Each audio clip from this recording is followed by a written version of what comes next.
but we didn't cover enough content in the 2.5 days or 1.5 days that it was given. And I wish like heck that when the title officer, Debbie Squares, came up and made a list of all the things, raise your hand of things you want to know about, she wrote it all down. They didn't even get to that stuff because she had to go over the content first.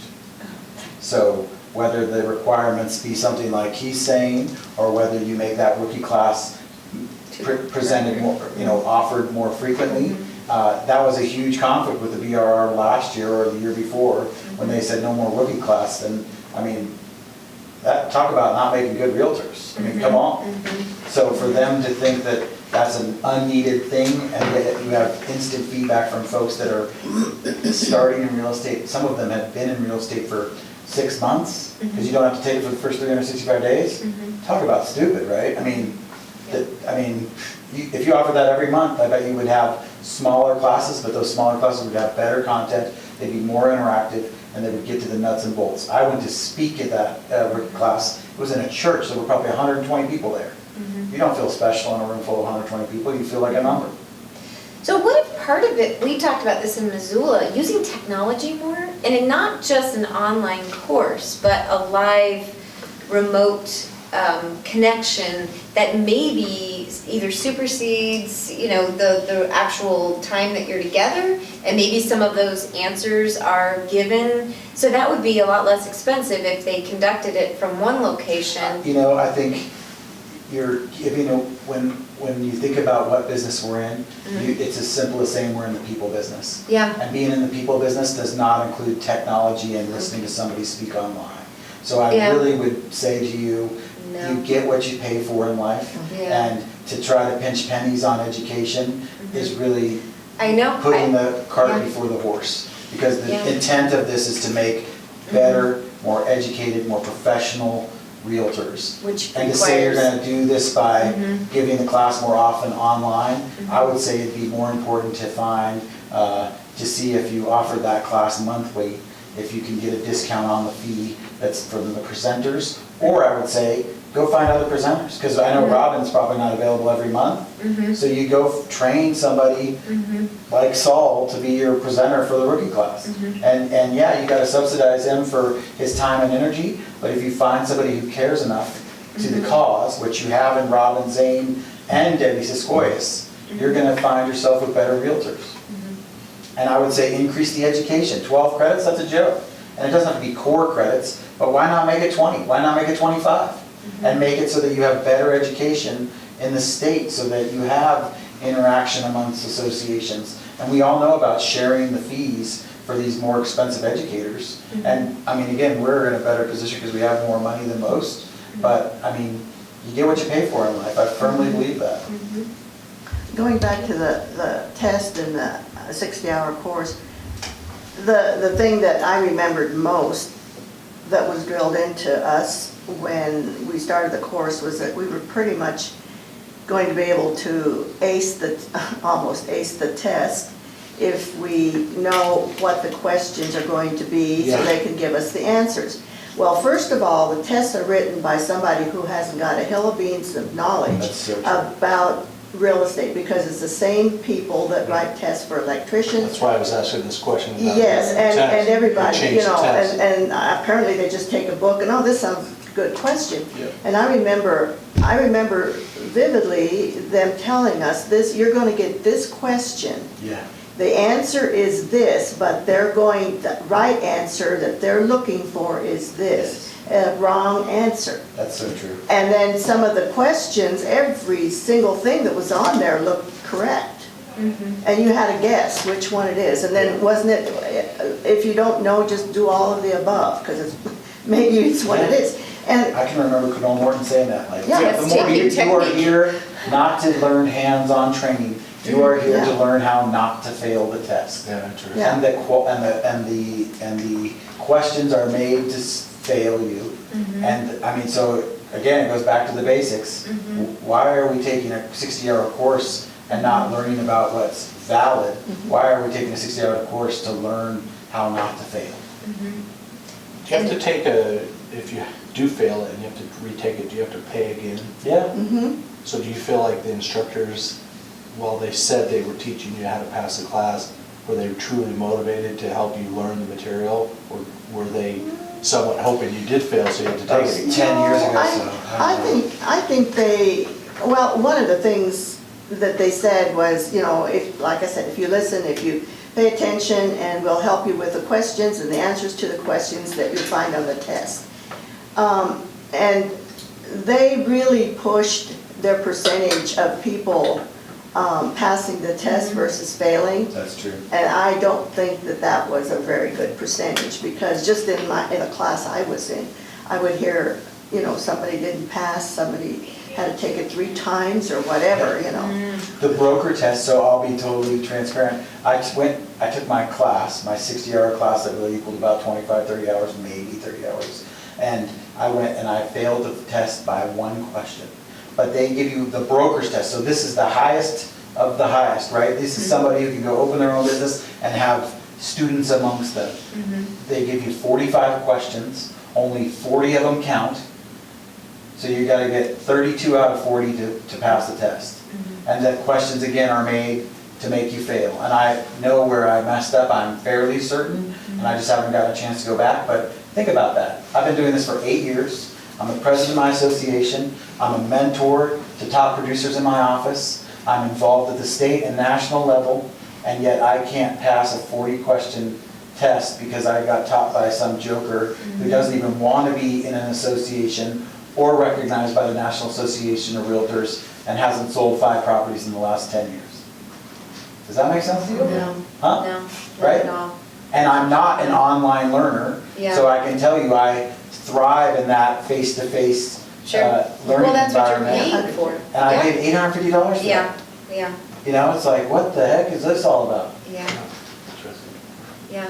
That, now yours was, so online, was it just you going through a book or through It was- PowerPoints? Yeah, basically, they just had a proprietary format that you would go through and just click through and read each slide, and then they had. So it wasn't a live dialogue? No, not at all. Can you click, try to take the test? Or do you actually have to, they're timing you? They time you, so you have to get your 60 hours in, but you just click through and you just read each slide, and then you take the practice exams. For that content Yeah, specifically. for the content. They do have little tests within there, so. Yeah. But, yeah, I mean, it was not interactive at all, and it was just very, very basic. I don't see the difference in like Knoll Morton. I mean, that's, You're right. It there was no content, it was all about How not to fail. how not to fail the test. And if I took that test today, I would totally fail it, because they were, the questions were incorrect. Yeah, and it's Yeah. crazy how many people come to me and say, what would you do in this scenario? And I tell them, and I know I'm right. Yeah. But did they ask me any of that on the 40 questions that I had to answer? No. So that might be the follow-up would be case-based situations. And one of the firms that we've talked to in the last week talked about the fact that that's what they give is just case-based examples. Here's a couple that comes in, VA loan, and, you know, tell me how you handle this. But that would require, you know, someone actually, unless you're just gonna answer multiple choice questions about that, that would require someone actually reading your That's the thing that response. Tyler's saying, is it's a person-based. You can't, every situation is different, and you have to handle each situation differently. Yeah, that's so You true. can't Yeah. just do, this is what you're supposed to do, because that will not work. No, I go back to driver's education, I'm thinking, I have 3 boys, and my one son had been driving forever, and he have a ranch, and he'd driven, but then the details, he couldn't pass, he'd get nervous on the computer, you know, and he passed it, but, you know, it was the same thing, it was like, why are you asking me these questions, like, you know. Well, and some people don't test well. I mean, Yeah. it's not because they're I'm one dumb. of those people for sure. yeah. They know, Yeah. and they're not dumb at all, but they Yeah. just don't test well. Yeah. I took the last paper test for Yeah, the Montana test. yeah, Oh, really? yeah, that's what he did eventually, because The he was like. last "This one, can-" there's Yeah. no, I don't know, I'm terrible at computer tests, because you can't go backwards, you can't feel it, you can't. No, yeah. It's terrible for me, I so said, "Oh, man, I really, missed that I feel one." sorry for a lot of people taking the test, because Yeah, Yeah. paper is way easier. I'm like a deer in the headlights at those Yeah. exams. I mean, it's Yeah, like, I got, you're in a little you got 3 cubicle. hours to finish 45 questions. Yeah. So think about that. second guess And, yourself. and in 3, I was done with it in 45 minutes, Yeah. and then I'm like, is it possible for me to be done in 45 minutes? Yeah. Like, I'm supposed to be here for 3 hours. Yeah. And next thing you know, you're going through them and you're like, You're changing well, that the can't be answers. right, I'm gonna push this button, well, that can't be right. Then I'm doing the math problem, I'm like, okay, well, I came up with both answers, which one's right? So it's, I mean, again, it's, Yeah, there's that's absolutely what no, And, yeah. yeah, and you don't know which ones you failed. No, that's Yeah, exactly right too. So you don't know. You either get a pass or a fail. You either And get pass or fail on I got the state 31 out of and 40. on the national, and you only, whichever one you fail, you only have to take that one, that portion over again on a new test, but you have no idea. And what's the point of having 5 that don't even count? Like, that's just like throwing a, you know, this in your face. Right. Kind of, right? I mean, Right. you got 45 questions, but only 4 even count. So then you're sitting there going through all Well, of how do them, they well, which decide 5 which don't ones are count? the form? How do they decide that? That's a great question. They probably just. The ones you join. get right The one- don't yeah. count? I mean, is that right? So when we were in Helen, Yeah, they're 45 by Mark 45, Simonik okay. indicated that there's 65 state-based questions. And those were the questions that, for the pre-licensing. And that those were the ones that we could possibly help to tweak a little bit. But other than that, I don't know how many are in the other portion of the test. But it would be the state-based questions that we could possibly, so I don't know if case-based questions, but then are they being taught that material anyway? So, and you also don't know on the test, as I remember, which ones are state and which ones are national. They mix them up. Yeah, they mix, Yeah, it they wasn't mix them up. separate. So you don't know which is which because it's, You don't finish the state part and then start the Yeah, next. correct, Yeah. correct, or vice versa, whatever. Here's the other thing, it's multiple choice. And one major thing that's being overlooked, I think, in our industry is communications and the ability to write efficiently and in a business-like manner. It's really lacking, and there's no written portion whatsoever for the exam. And I'm kind of appalled at some of the writing that I see from other agents, even really established Simple agents. by itself. And, I mean, just being able to communicate effectively, I mean, there's all these different, like I mentioned earlier, this is a business, and so you have finance and accounting, you have marketing, you have business communications, you have technology. You should have a budget. Yeah, I Yeah. mean, there's all these different things that are being completely overlooked, and communication is one of the biggest pieces of our industry, and the effectiveness of our industry is reliant on communication. And if you can't even effectively communicate in written correspondence, I mean, you're setting yourself up for failure, and there's no written portion. I believe there is in the broker No, test. 40 questions, No, true and that's false, almost- 45 questions. I thought it was written, but No. there's no written portion whatsoever. And grading that could be challenging, I understand, but I mean, there is no standard for any sort of communication. No, I agree. That's interesting. Okay, so forms was gonna be our next conversation? No, anytime, raise your hand. Forms, and you touched on that, because that is a form of communication, and that may be what the other agent sees, that may be all that they see about you, at least initially, or all they know about you. And so we've talked about the fact, we did an online survey that was sent out almost a month ago now, and so we did get close to 300 responses across the state, which is pretty good. But we did hear a lot about the fact that forms are a big issue, and the bigger agencies, I'm sure you guys go over that, and we talked about this in Missoula, you know, that many times it's someone just brings a different form every week and kind of goes over, you know, how you fill it out, or when a new form changes, how you would update your agents on how those forms change. But would you make any recommendations as far as forms, training, or knowledge that wouldn't necessarily be on the broker, the supervising broker's I think- responsibility? I think it would be really, it would be a really good idea if a forms class, like Robin teaches, for example, were required by for every agent to take at least minimum of 4 years or something like that. Because I can assure you, there's some people haven't been in a forms class in a long time, probably from the time they were writing deals on napkins. When you get there, you know, when you get them, it's pretty obvious. And it's pretty interesting. I think actually, new agents almost write better contracts. Because they've just been learning about this and they're going and getting help.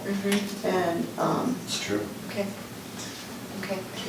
So you guys aren't, so what about the smaller agencies? I mean, how do they, besides saying go to work for a larger agency and then come back to us later?